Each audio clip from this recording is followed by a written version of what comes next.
एक भूल की सजा। सुधाकर पत्नी के सामने अनुपमा को घर ले आता।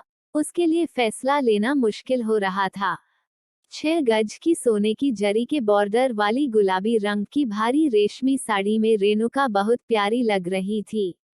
सोने के आभूषण उसके शरीर पर चमक रहे थे और कलाई में दमकती हीरे की चूड़ियों से उसके चेहरे पर भी एक खास रोशनी फैल जाती थी। बगल में बैठा उसका दूल्हा बार बार उसके मेहंदी सजे हाथों को पकड़ रहा था। वो उसे निहारे ही जा रहा था और हम सब सहेलियां उसे छेड़ रही थीं। बहुत अजीब बात है न कि शादियां जहां चेहरों पर हंसी खुशी ले आती हैं, मन खिल खिल उठता है, वहीं दूसरी ओर अधूरेपन की याद भी दिला देती हैं। रेणुका की शादी में मैं बहुत खुश थी। उसे अपना प्यार मिल गया था। लेकिन अपने साथ सुधाकर को न देख मन में कसक उठ जाती थी। कितना नाची थी रेणुका उसकी और सुधाकर की शादी में, लेकिन आज वो उसकी शादी में अकेले आई है। 8 महीने बाद ही उनके बीच जैसे सब कुछ बिखर गया था। मेरी जिंदगी में सब कुछ होने के बावजूद, यानी अच्छी नौकरी, अच्छे दोस्त, शहर की अच्छी कॉलोनी में खुद का घर, फिर भी अकेला और उदास महसूस करती हूँ। सुधाकर के जाने के बाद रेणुका को लगता था, या कहूँ हर किसी को लगता है कि चूंकि मैं अकेली हो गई हूँ, इसलिए मैं डिप्रेशन का शिकार होने लगी हूँ। लेकिन मैं ये कहते हुए खुद को डिफेंड करती हूँ कि सुधाकर जैसे आदमी के साथ रहने से बेहतर है कि मैं अकेली रहूं। सुधाकर से अलग होने के बाद मैंने खुद से वादा किया कि कभी उससे बात नहीं करूंगी, उसके बारे में सोचूंगी नहीं। लेकिन ऐसा हो नहीं रहा था। जितना अधिक मैंने उसके बारे में सोचने से बचती, उतना ही उसके बारे में सोचने लगती। वह बहुत स्मार्ट था। उसके नैन नक्श गड़े हुए लगते, आम पुरुषों की तरह मोटी नाक या लटकते हुए होंठ नहीं थे।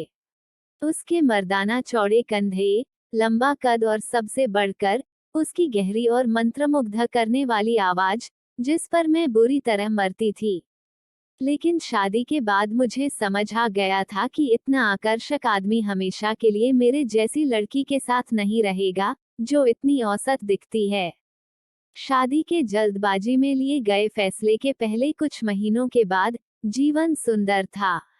मेरे जीवन में एक पुरुष था जिसे मैं कभी खोना नहीं चाहती थी। लेकिन मेरे प्रति उसका आकर्षण जल्दी ही खत्म हो गया जब उसकी मुलाकात हद दर्जे की खूबसूरत और सेक्सी बिंदास अनुपमा से हुई। उसके साथ बीते पल मुझे हमेशा याद आते रहेंगे। यह उससे अलग होने के बाद मैं जान चुकी थी। उसके साथ रहते हुए भी मैं हम दोनों के बीच आने वाली दूरियों को महसूस करने लगी थी। शादी के बाद मेरा आकार भी बड़ा हो गया था। कुछ किलो वजन में बढ़ोतरी हुई थी। लेकिन आपके जीवन साथी को धोखा देने का ये कोई बड़ा कारण तो नहीं होना चाहिए।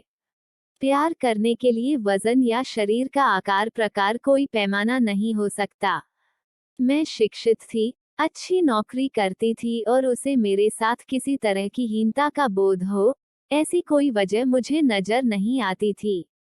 न तो मैं उसके दोस्तों के बीच मिसफिट थी, न ही उसकी पार्टियों में। हालांकि ये स्पष्ट था कि उसके और मेरे विचार पूरी तरह से विरोधी थे, जिन्हें मैं स्वीकार या बर्दाश्त नहीं कर सकती थी। मतभेद होते रहते थे, पर यह वैवाहिक जीवन को अंत कर देने का कोई ठोस कारण नहीं माना जा सकता। लेकिन ऐसा हुआ। मनभेद की वजह हमारे मतभेद नहीं थे, बल्कि अनुपमा थी। वो कई बार अनुपमा को घर भी लेकर आया था बतौर कुलीग। लेकिन वह जिस तरह इतराती थी और सुधाकर के नजदीक बने रहने की कोशिश करती, उससे हमेशा मेरे मन में खटका लगा रहता। सुधाकर से पूछती तो वह 10 कमियां मुझ में निकालकर इसे मेरे मन का वहम करार कर देता। कभी कभी वह मुझे सलाह देता कि मुझे किसी मनोचिकित्सक से अपना इलाज कराना चाहिए। मैं समझ रही थी उसके इरादों को, पर सच्चाई को स्वीकारने से कतराती थी। बस कुछ कागजों पर हस्ताक्षर करने से सब झटके से खत्म हो गया।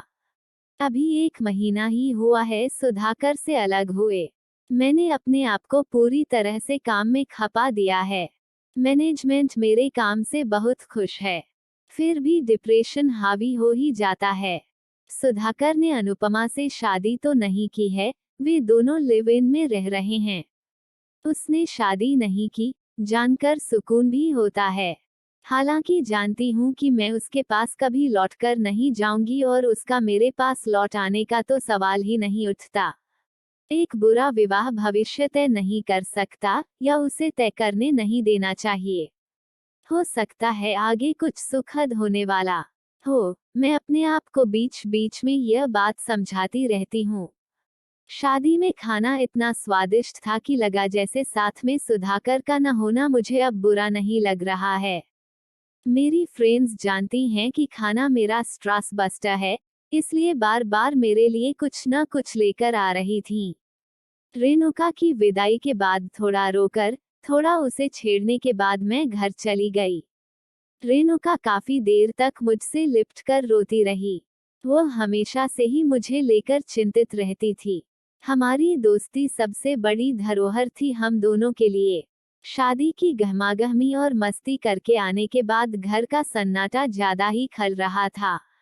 केवल सन्नाटा या कोई और बात, पेट हद से ज्यादा भर गया था। एक अजीब सी घबराहट महसूस हो रही थी। मैंने हौले से अपने पेट पर हाथ रख दिया। फैसला ले चुकी थी मैं। ब्लैक कॉफी का कप हाथ थामे हुए मैंने अपने अपार्टमेंट की खिड़की से बाहर झांका।